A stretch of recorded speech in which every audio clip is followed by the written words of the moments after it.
Put your hands up. Drop the gun!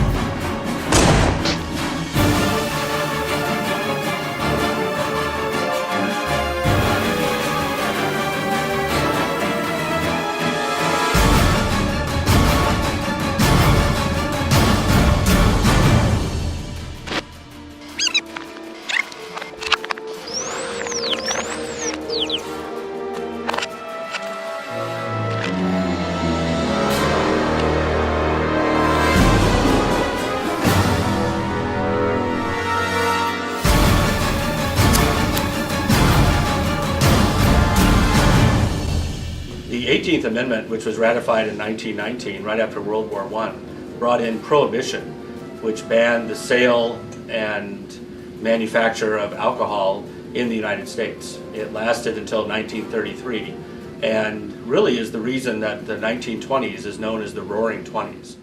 Alcohol had been seen by many experts as the reason for broken homes, for poor work productivity, for crime. And there was a great movement to end it, which began in the 1830s and 40s and gathered momentum throughout the 19th century and finally reached its kind of climax at the end of World War I. My name is Naomi Ismay. I was born October 30th, 1927, which was about the middle of the Prohibition era. I can't cite any exact times because I was too young to know.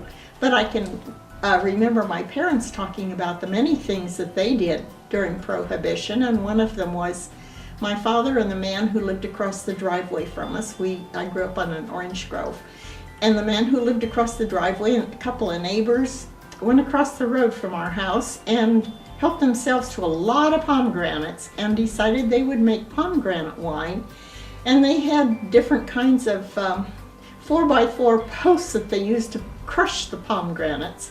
And then they, I do not remember them ever saying where they distilled it, but the wine came out just like pink champagne the first year. And they loved it, and they decided, boy, they were really in the know on how to make wine. And then the man who lived across the driveway from us and his wife were a couple of fighters, and she threatened to turn all of us in, or all of them in. And he told her, if you do, I'm leaving. So, you know, her threat fell by the wayside. The impact of Prohibition, however, was dreadful. The desire to drink alcohol was just as great or greater than it had been before Prohibition. Combined with the end of the war and the new feelings of freedom and expression and technology, automobiles, jazz music, radio, new freedoms for women. These things all combined with a desire to have a good time, and alcohol was seen as kind of central to that, as it is today for a lot of people. During one very cold winter, my parents were driving around trying to see the problems that had happened, or the bad things that had happened to some of the ranchers around us. And they went by this one tree, and there was a gallon jug of whiskey behind that tree.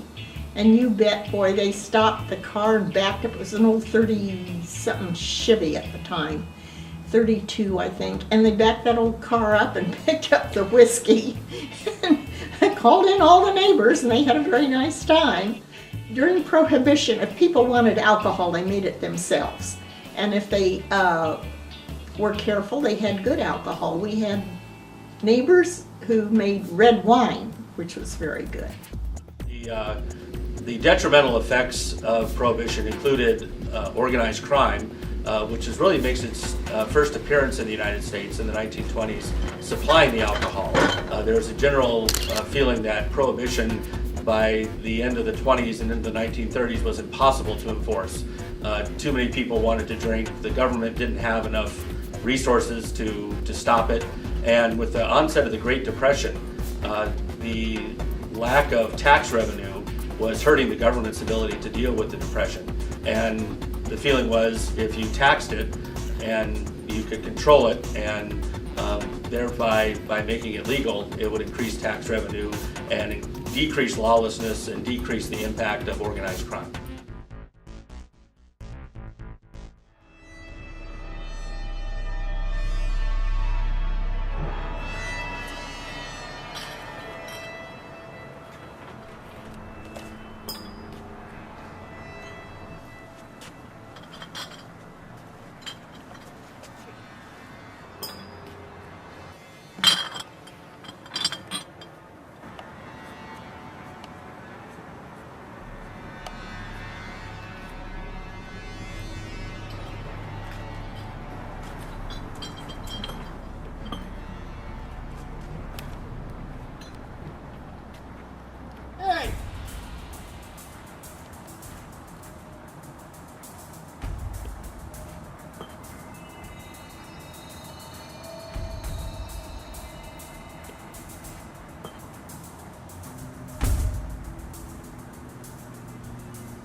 The Valentines Day Massacre, I think, was something I believe happened in 1927, where a series of gangsters who were in a rival gang to that which Al Capone, one that Al Capone feuded with, and he had some of his men dress up like police officers who arrested these guys who thought, okay, they're just going to get arrested, no one's going to testify, no big deal. But then, of course, they gathered them in a garage and opened fire and killed all of them. And that was the ruthless nature of Al Capone, eliminating his competition so there'd be no threat to his stature as the #1 bootlegger in Chicago.